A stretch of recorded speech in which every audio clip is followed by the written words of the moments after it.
มุ่นอ่ะค่อยลุกเข้าห้องน้ำกลับมาเห็นตีไปหาเจ้าหรอ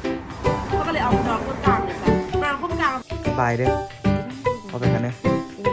บายไหมบายเบิ่งตอนนี้เขาเจ้ากำลังเฮ็ดถนนนะทุกคนปาดถนนเส้นนี้แล้วนี่เบิ่งมะกล้วยสดน้ำบาเบิ่งน้ำบาสบายดีทุกคนสบายดีตอนเช้าน้องมื้อนี้นี่กะสิได้เดินทางปะออโต้แล้วเพิ่นน่ะดีใจ สิได้เดินทางปะออโต้แล้วให้มันอยู่น้ำเมมันกลับไปตู้มันเมื่อคืนนอนน้ำพ่อเมื่อคืนนี้ให้อื้ออยู่เบียดพ่อจนสิตกเตียงเนาะเบียดข่อยอยู่ข้างในดึงไปแม่ดึงแม่กับบุดึงเจ้าก็ได้มันเบียดข่อยจนหมอนข่อยลงเครื่องนึงมุ่นอ่ะค่อยลุกเข้าห้องน้ำกลับมาเห็นมันกินไปหาเจ้าหรอเขาก็เลยเอานอนคนกลางเลยค่ะนอนคนกลางมันอุ่นเนาะมันบุเด้งเลยหนาวก็เมื่อคืนนี้ทุกคนหนาวแท้หนาวว่ามื้อนี้ตัวชิได้เดินทางไปเวียงทุกคนแล้วก็ทำอิฐว่าสิไป516แต่ว่าขึ้นไปคิดว่าโอ้ยานบ่ทันเวลามันจ่อก็เลยสิได้เดินทางไปมื้อนี้เลยเนาะออโต้กะอยู่นำแม่เด้อพอไปเวียกกันเด้อใจบ่ดูเรื่องขี้ดื้อเด้อขี้ดื้อเด้อขี้ดื้อเด้อตัวก่อนเมื่อสิเอารถไปซ่อมก่อนทุกคนเดี๋ยวสิไปให้เบิ่งอาการบายวันนี้เลยนี่มาที่นั่นเอิ้นมาไว้เอิ้นมาดีได้ไหมเอิ้นไล่แม่ดีอยู่เถอะบีเบิร์ดเอก่อนเอบีวันน่ะเบิ้งค่อยไปละไปเอารถขึ้นมาก่อนเดี๋ยวจะขึ้นหมอเครื่องอยู่พอไปแล้วเห็นได้บึกหน้าตายังไม่ล้างหน้าบึกสภาพเลยตื่นเช้ามาแล้วมาไข่ห่านเลยคนกลับมาซื้อเครื่องเลยแท็กมาแปะมาแท็กไหนแท็กได้แปะแท็กเอามือขึ้นมาสอนมันไม่เอามือให้มันสอนขึ้นไหมแท็กแปะแท็กแปะ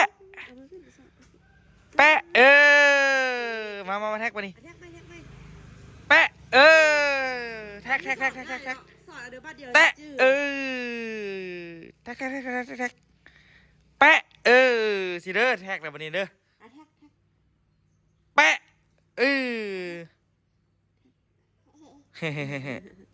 มึงออกจากนี่ก่อนเดี๋ยวสิได้ไปเอารถก่อนทุกคนสิให้พอดีตัวกระตื่นนอนทุกคนเพราะอาบน้ำเลยเพราะว่าสิตายหนาวก่อนเนาะอาบเมื่อคืนนี่ละ พอดีนะตัวสิเอารถไปให้คนเมืองอาการเนาะเพราะว่าตอนนั้นตัวไปไทยเนาะไปไทยล่ะวันนี้เพิ่นว่าน้ำมันเครื่องมันเกิดเนาะแต่ก็น่าจะเกิดดีแหละเกินไปหลายเติบเนาะแล้วก็วันนี้มีพอไปละเพิ่นว่าเพิ่นเช็คเบิ่งแล้วเพิ่นว่านะเช็คเบิ่งตอนนี้ก็เบิ่งเรื่องมันเครื่องก่อนแล้วก็เอาเรื่องว่าเพิ่นบอกว่าให้ลองไปขี่ก่อนก็ยังมีควันอยู่แหละจึงมาเบิ่งจึงมาแปลงหัวซีดเพราะว่าหัวซีดมันแปลงยากเพิ่นว่านะย่านแบบว่ามันสิเป็นน้ำมันเครื่องขนาดมันต้องได้ลองมันก่อนเพิ่นว่าเนาะคือนี่หนาวแห้งทุกคนหนาวแท้หนาวว่าไก่กะหดอยู่แหละแต่ก็ไก่ชุดนี้ถือเป็นชุดที่แข็งแห้งละที่ว่าเหลือบมันนี่หนาวมันกระปุ้มกันมันก็อยู่ได้สันซ่าตายหนึ่งหากระเบ้าหนึ่งเดี๋ยวเกลือไก่ก่อนบายอำลาจากอาทิตย์หนึ่งนะทุกคนอำลาอีกก็อำลาบอลเฮ็ดเบียกเนาะอาทิตย์หนึ่งไปบ่ดนเมื่อคืนนี้เอาเตานี่แหละไปเฮ็ดกินหมูกระทะกินกับซอบูคำเด้อกะมื้อนี้ตัวสิเดินทางไปแต่เช้าละเช้าไหลกับบ่เช้าเฮงดอกมื้อนี้ก็ได้หนาวโพดนะทุกคนเด้ตื่นเช้ามาหลายก็ได้มึงเอานะรถมาจอดนี่วานนี้เพราะว่าที่จริงก็สิออกไปแต่มื้อวานนี้ตอนแรงเนาะเช้าตอนนี้แหละตัวสิออกไปห้านแต่เช้าสินะฟาดว่าซั่นเมื่อไงโพดมื้อวานนี้เลยว่าอยู่ซะอยากกินดาดนี่แต่ก็ได้กินแบบจุใจละมื้อวานนี้ให้เบิ่งเด้อทุกคนเด้ออาการของรถเด้เพราะว่ามันหนาวอายจับรถเบิดหนาวแท้หนาวว่าทุกคนเด้มาฮอดพูดแล้วก็ก่อนอื่นเบิดเอารถไปล้างก่อนอื่นเบิด ที่จริงมันไม่ได้เป็นอย่างนั้นมันแค่ควันแรกๆนะทุกคนควันซวงแรกๆเพื่อที่เอาไปซ่อมเนาะเลยตอนเช้าเรานี่แห้งคักนี่เห็นบ่ย่ำหนาวแล้วนี่บ่นี่แต่ขี่ไปจังหวะหนึ่งอะมันก็เศร้านะทุกคนแต่ตัวกับบ่สบายใจเนาะที่ได้ไปแปลงมันหัวซีดแหวนหัวซีดเนาะแหวนหัวซีดหล่มไปนี่เอารถไปซ่อมแล้วก็ไปเบิ่งแหวนหัวซีดนี้ใช้เวลาโดนก็ยังขี่ไล่กับประมาณครึ่งมือเนาะแล้วก็แหวนหัวซีดแล้วก็มีอย่างเกาะเอิญเนี่ยวะแหวนหัวซีดแล้วก็เย็นมันเครื่องเนาะซ้ำนี่แหละแล้วก็ขี่ไปเรื่องการออกแห้งอย่างแห้งทุกคน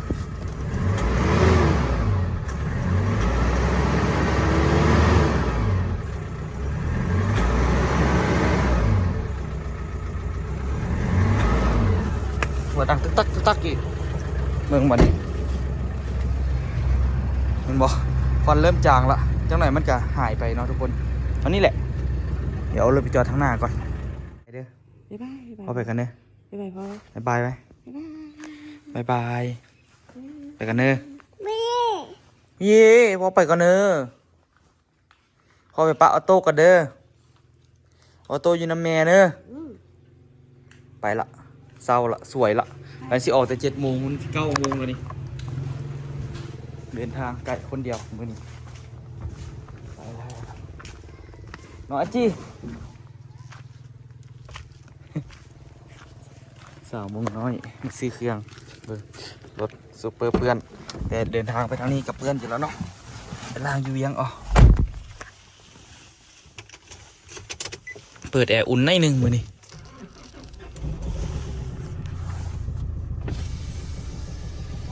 บายเขาไปก่อนเด้อเขาไปก่อนเด้อ จะไปเนาะ ไปวะไปหาตู้เนยน้ำกันบ่ไปหาบงชู้น้ำกันบ่ จะไป จะไปบงชู้บ่ จะขี่รถ ไม่อยากเป็นพ่อหรอกมันจะขี่รถด้วยสิ ผมไม่อยากหาพ่อมันจะขี่รถบ๊ายบายบ๊ายบายบ๊าย บ๊ายบาย บาย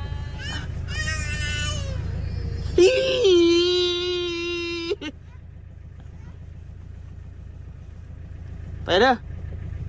โต๊ะเอาโต๊ะไปไป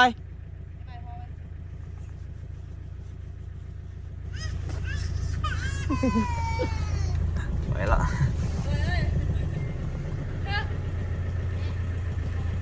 ละมือนะ อันนี้เหรออันนี้5,000ไปละคนบุรีไปจะเถื่อ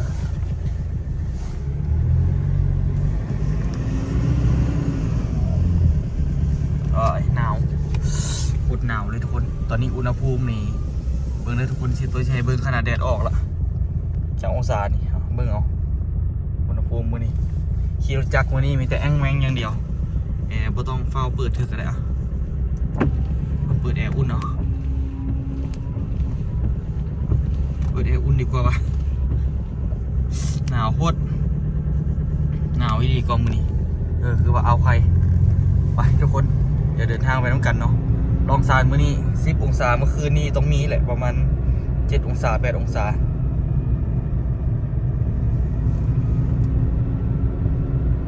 8 โมง 17 นาทีตอนนี้กำลังเดินทางไปโอ้คันสิว่ากันเลยโดยยังไม่ได้กินข้าวเช้าวันนี้ก็ทุกคน เดินทางขึ้นไปนครหลวงเวียงจันทน์เนาะ today really หนาว really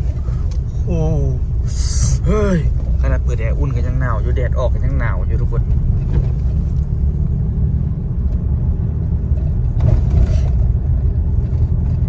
เดินทางบรรยากาศตอนเช้าเนาะทุกคนเอาบรรยากาศตอนเช้ามาฝากทุกคนเนาะ บางคนสิงงว่าเมตูนเอยเพิ่นแม่นไผเมตูนเอยเพิ่นอยู่ฝรั่งเศสเด้อเพิ่นเป็น FC นี่แหละแล้วก็เพิ่นรู้สึกว่าสิเป็นคนทางบ้านมอนแถวเมืองคอบพุ่นเนาะสมัยตะกี้ตัวขี่รถจักรไปแล้วก็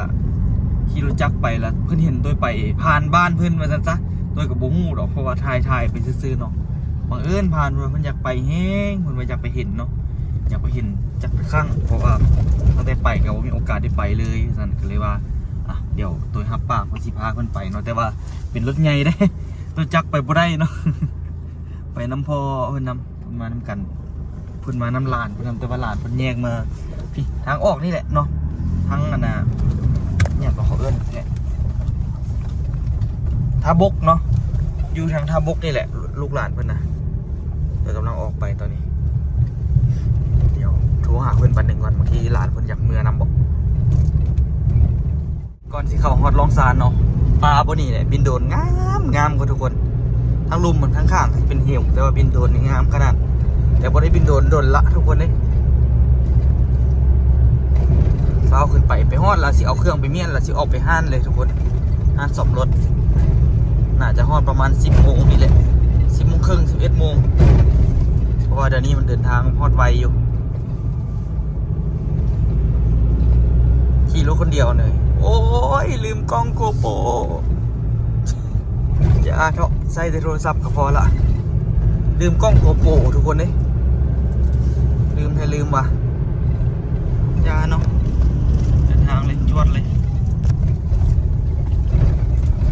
ตุ้ม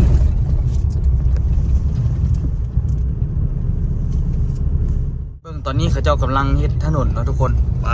ทุกคนถนนเส้นนี้แล้วนี่การไปเวียงมาเวียงลองซานนี่สิบ่ยากอีกต่อไปเนาะทุกคนสบายเลยอันเสร็จทางเสร็จนี้แล้วเป็นคือกันมืดแล้วแม่นโอ้ยคักมื้อนี้สิเอารถไปซ่อมล่ะคิดว่าสิไปนอนสวยคักๆนึงนอนเอาแห้งคักๆเนาะมื้อนี้วันเสาร์แล้วก็ตื่นมาบางทีสิเอารถไปเอาซ่อมเนาะเขารถไปซ่อมล่ะอันสมมุติว่าพอมาครับตัวก็สินอนแซ่คักๆแล้วก็ตื่นแล้วจึงมาเอารถ คิดว่าได้อยากนอนนะเมื่อยหลายมื้อละเมื่อยตั้งแต่ขี่รถหุ่นใดมาเอาเครื่องละพักผ่อนบ่เพียงพอนะทุกคนเบาทหารไปใช่ไหมนี่โอมพุทธังกัมบังตาธัมมังกัมบังตาสังฆังกัมบังตาโอมจงไม่เห็นข้าจงไม่เห็นข้าจงไม่เห็นข้าตำรวจหลายแท้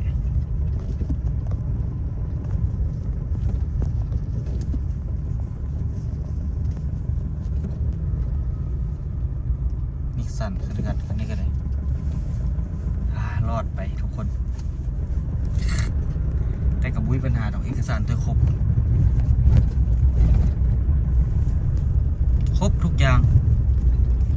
ใบกฎการเทคนิคใบเสียค่าทางเอกสารยังเหลือหลายปียังหมดอายุ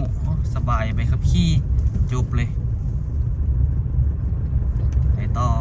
ฮอดไวได้ทุกคนแต่ว่ารถติดมื้อนี้นะรถติดแท้ติดวะรถปักนี้รถแซงบ่ได้เลยนะทุกคนตอนนี้10 โมงนาทีเดินทางมากำลังที่เข้า2 ชั่วโมงละแต่ก็ถือว่าโอเคเด้2 ชั่วโมงก็ฮอดเดี๋ยวตัวสิไปแวะอันเบิ่งดินอูอยู่ลักษณะพร้อมก่อนหน่อยนึงเดินต้นมาแล้วก็ไปแวะเบิ่งบ่ฮู้ว่าเป็นจังไดล่ะมันมีคนไปบุกสร้างเป็นเวรนี่ ที่เขาไปแวะหน่อยนึงเนาะดินอูจำได้สมัยอูเฮ็ด YouTube แรกๆพุ่นน่ะแล้วอูซื้อดินไว้สมัยราคา70 ล้านเนาะหลายปีแล้วตอนนี้นี่กาขายก็ได้บ่เฮงดอกได้100 ปลายล้านนี่แหละ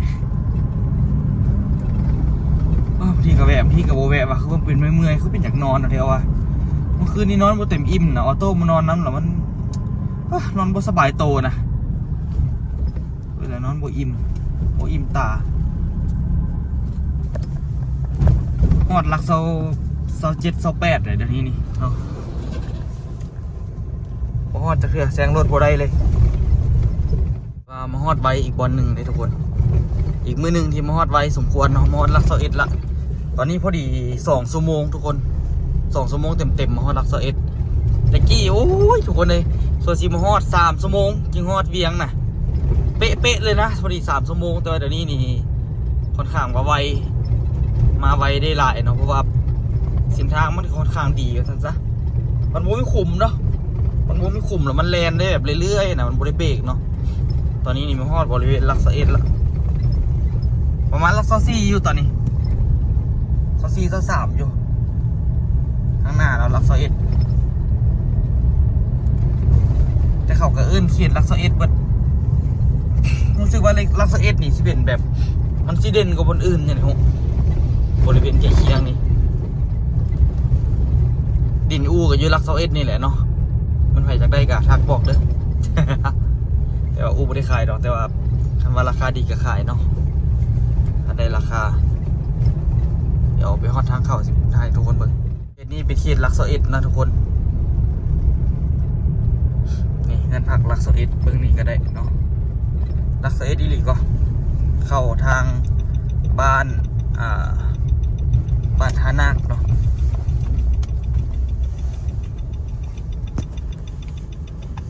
ได้ราคาดีก็อยากขายอยู่เอามาลงทุนที่แนวอื่นอันไหนก็สิขายกินเบิดป่ะรถชิบุตกห้องบ่ละนี่น้ำปูยางเข้าไปเลยสะดวกสบายเด้อแต่นี่ดินนี่ก็เลยตะกี้เป็นทางแดงเนาะแต่เดี๋ยวนี้นี่รู้สึกว่าเขตนี้นี่เริ่มเจริญหลายละเห็นบ่ตะกี้ตัวมาแถวนี้บ่ได้มีเฮือนมีอย่างมีเฮือนมีซานอย่างพอมาประมาณ2 ปีนี่แหละป้าที่โทแต่มันอย่างตัวอย่างมาเต็มเลยเฮือนซานบ้านซองเฮ็ดหอกให้เฮือนมาเต็มเลยเป็นดินจัดสรรเลยอยู่นี่ตอนนี้ก็คือคิดว่าน่าจะขายเกือบเปิดแล้วที่บอกมันก็เหมาะสมอยู่เนาะเฮ็ดหอกเฮ็ดเฮือนลักษเอ็ดล่ะอยู่ลักษเอ็ดนี่รู้สึกว่ามีคลินิกมีอย่างแบบอำนวยความสะดวกสบายนะบ่ได้มาเบิ่งดนแล้วบ่ฮู้ว่าสิเป็นจังได๋สภาพดินก็ได้แต่ช่วงก่อนที่มานี่เขาเจ้านะมาเฮ็ดนะมาปลูกผักใส่เนาะมาปลูกผักใส่ดินหั่นปลูกผักปลูกมีล้อมหัวมิดชิดเลยไปมื้อนี้ไปเบิ่งว่าสิเป็นจังได๋ดนเราก็บ่ได้ไปเบิ่งก็ได้ซื้อปลาไว้เนาะบางทีมีโอกาสนะต่อหน้านี่ไว้เฮ็ดห้องแถวสินะอันนี้ห้องแถวนี่ก็ยังว่าเต็มบ่อยากได้ห้องแถวไว้ให้คนเซาอยู่เด้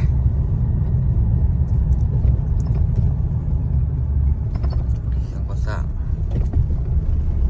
วัสดุก่อสร้างอยู่ประมาณแถวนี่แหละแล้วก็บ่จื้อแถวจื้อซอยบ่ได้ประมาณห้อม1นะคิดว่าได้พวกแมนหรอห้อมนี่แมนบ่วะเอ้ยแมนแล้วห้อม3ว่ะเดี๋ยวไปเลี้ยวรถก่อนไกลละห้อม3บ้านท่านาคเนาะจากทางดำเด้อจากทางดำมานิดเดียวก็แมนเลยจากทางดำมารู้สึกว่าประมาณ40 เมตร50 เมตรประมาณนี้แหละนี่เป็นดินจัดสรรให้กันเขาจะเล่นไฟฟ้าเข้ามาวันละนี่ดินอูอยู่นี่โอ้เขาจะโละบนละสุดก่อนนี่เห็นเขาจะเฮ็ดอันน่ะเฮ็ดสวนผักโอ้มองนี่เขาจะใส่เอาลักมาปักละปักกระดีขึ้นกันรถจอดไปนี่โอ้ได้มาเบิ่งดนเนาะมีโอกาสเอาจักตัดหญ้ามาตัดหญ้าก็ดีน้ำมันรถก็สิเบิดละแดงเลือเอามันรถก็สิเบิดเงินก็สิเบิดเอ้ยชีวิตบอกตัว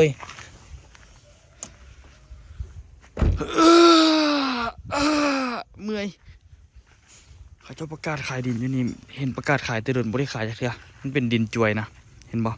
มันเป็นดินแบบไปจวยไปอ้อมพอนั่นสินะนี่แหละก็ดีขึ้นกันเลยเขาเจ้าเฮ็ดอันนี้ก็ได้โอ้เจ็บแสบขนาดเด้อนี่เด้ออันนี้บอกบงหานที่เขาเจ้าเว้าไปถึงคนมานี่ป้าดทีโตสุดยอดเลยนี่แต่หลักเสานี่เนาะ คันเห็ดเห็ดลักเสานี่หาลักเสานั้นดินน่าจะประมาณกว้าง13 เมตรนี่แหละ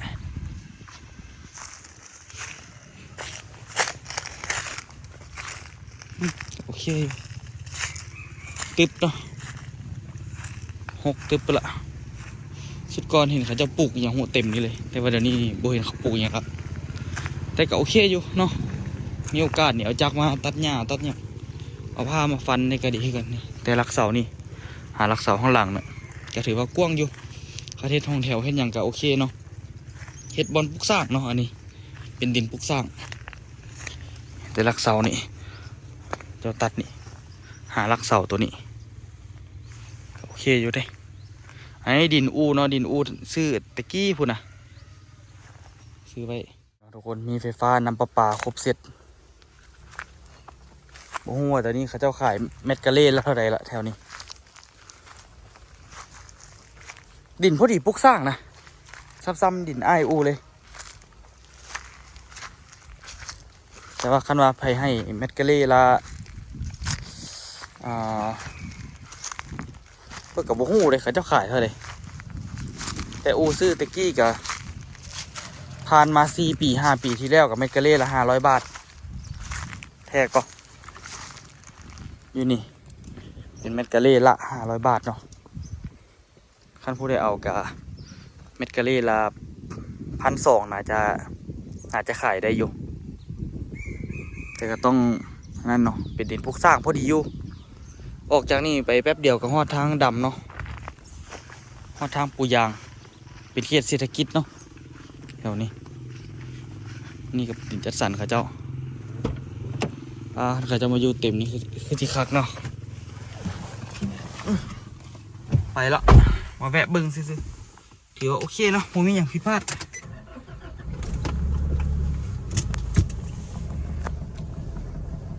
ผมมีอย่างผิดปกติกลับบ้านก่อนเอาเครื่องลงเอาของลงแล้วก็สิไปเอารถไปให้เขาเจ้าซ่อมแปลงตืดรถมาแล้วก็ได้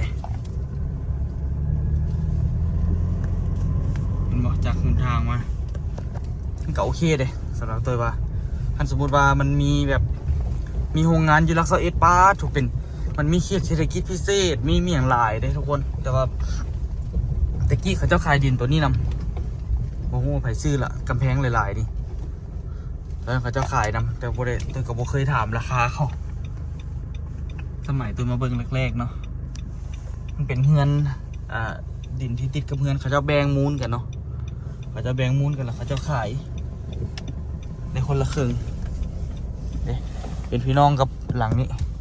เขาเจ้าอยู่เนาะหลังนี้เขาเจ้าขายยาวไปทั้งหลังคุณ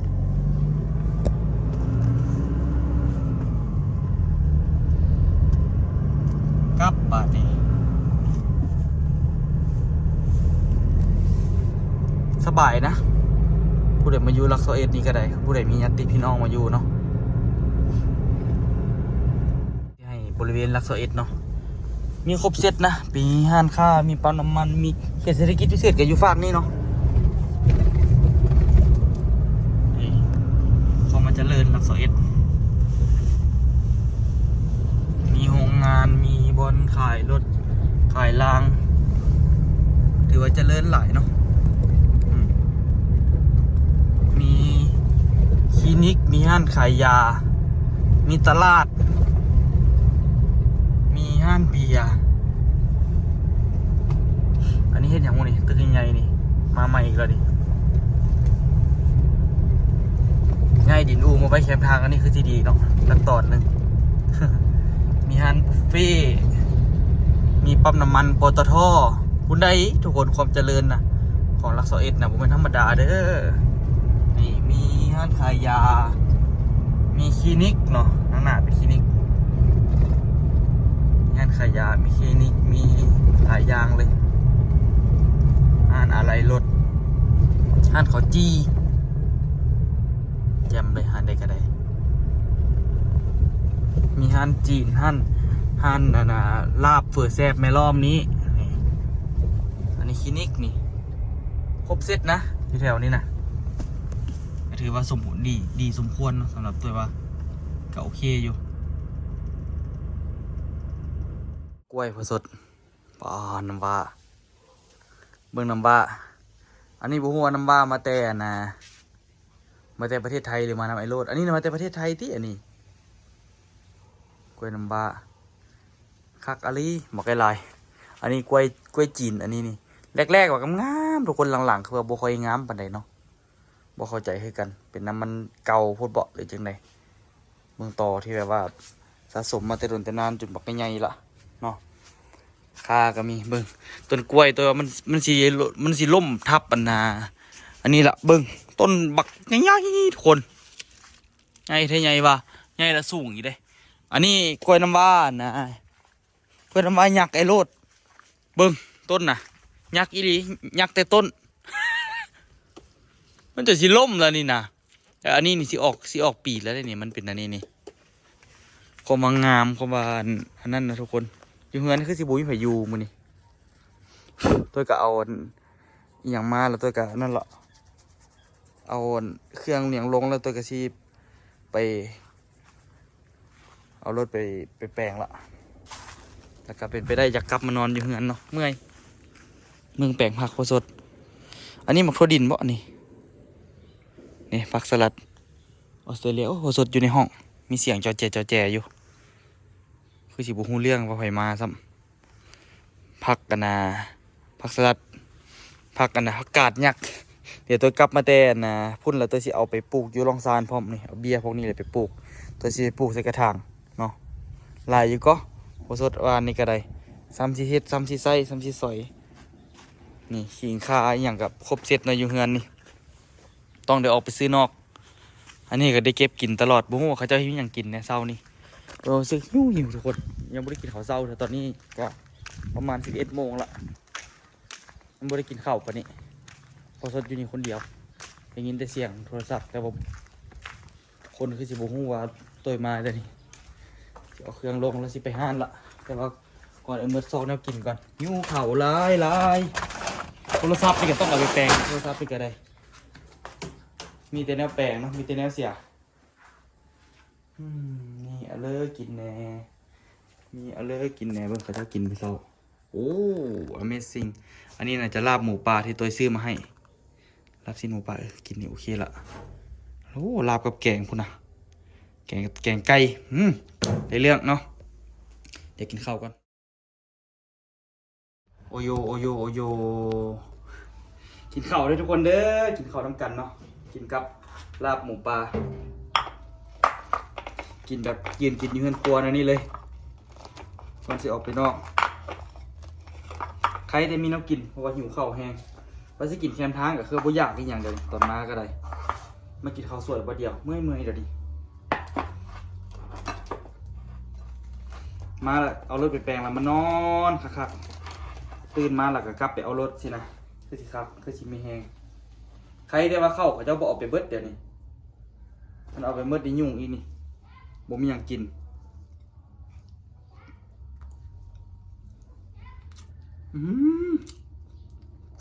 สุดแซ่บบอกเลยพอช่วยให้รับนี่แซ่บด้วยนี่รับสิ้นหมูปลา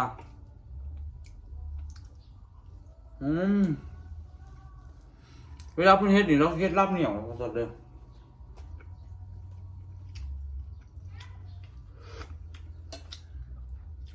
สัวไก่พร้อม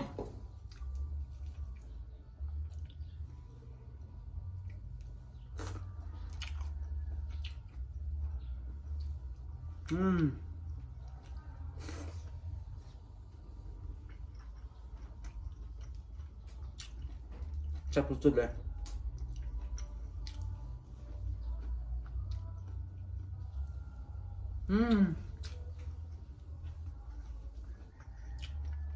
บ่ได้กินข้าวฝีมือพอมีแม่โดนละทำแจ่วมะเขือต้องมีเนาะเงินนี่ครับเอาไว้เจอกันคลิปหน้าทุกคนเด้อเดี๋ยวตัวเอารถไปซ่อมแล้วกันบุ้งวันที่ใหญ่ต่อแหละเฮ็ดเวียกประมาณ3 มื้อแล้วกันมื้อที่4วันอังคารที่ได้เดินทางเพิ่นเนาะไปเจอกันเด้อทุกคนเด้อบ๊ายบายทุกคนสบายดี อันคักเด้อทุกคนแถมมีนิดนึงเนาะพอดีกำลังคักเลยเนาะจัดมื้อนี้มาฮอดเวียงนี่อากาศดีดีทุกคนเนาะมื้อเช้าพออยากตายตอนออกมาไปแล้วเด้อ